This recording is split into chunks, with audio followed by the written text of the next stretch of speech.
Ball pythons are phenomenal pet snakes, but they are also infamous for being picky eaters. If your python has gone on a hunger strike, don't panic. We're here to help.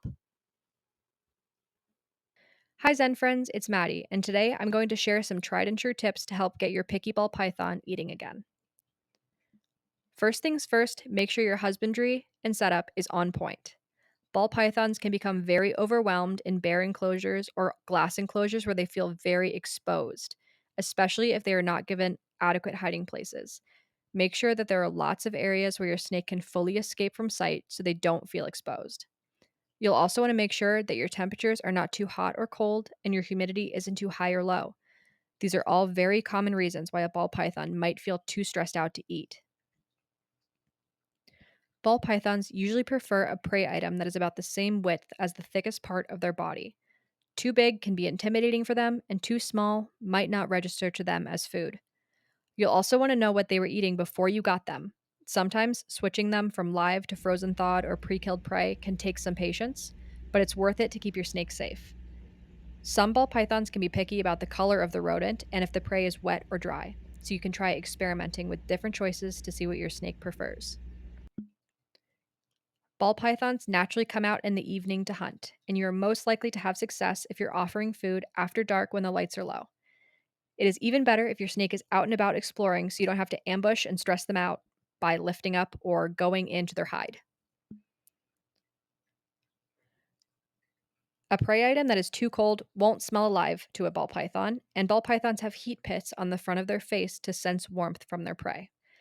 After thawing the prey in the refrigerator overnight, place it in a plastic bag and set it in warm, not hot water for a few minutes until it's lukewarm. This raises the temperature and the scent, which makes it more appealing for your snake. If your ball python is being extra stubborn, try scenting the prey. Rub the frozen thawed rodent with used bedding from an alive rat or mouse to transfer the fresh scent onto it.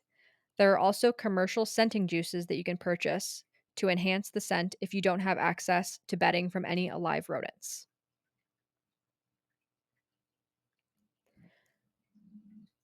Some snakes appreciate a good hunt, so you can use feeding tongs to wiggle the prey and mimic movement. Other snakes are more shy, and excessive movement might intimidate them into not eating.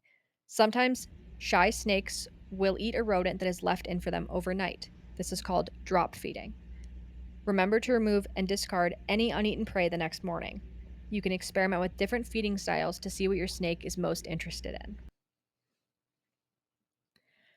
Ball pythons can safely go weeks, even months without eating, especially healthy adults. As long as your snake maintains good body condition and isn't losing concerning amounts of weight, don't panic. Patience is often the best tool that you have in your toolbox.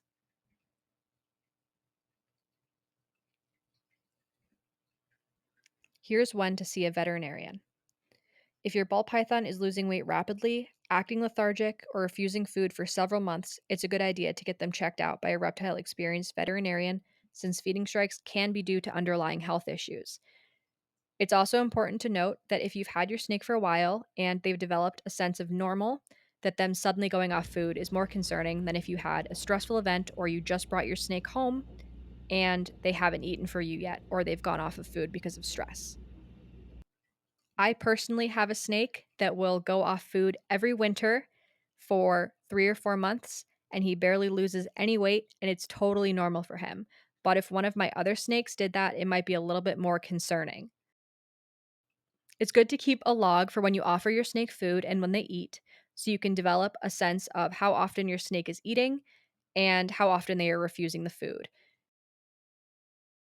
You don't want to offer too often because this can stress them out and actually keep them from beginning to eat again. So it's a good balance between letting the snake have their space and giving them food when they are truly hungry.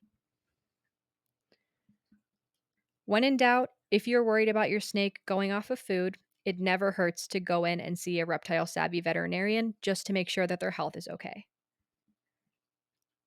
Feeding strikes can be frustrating, but with these tips, most ball pythons will get back on track.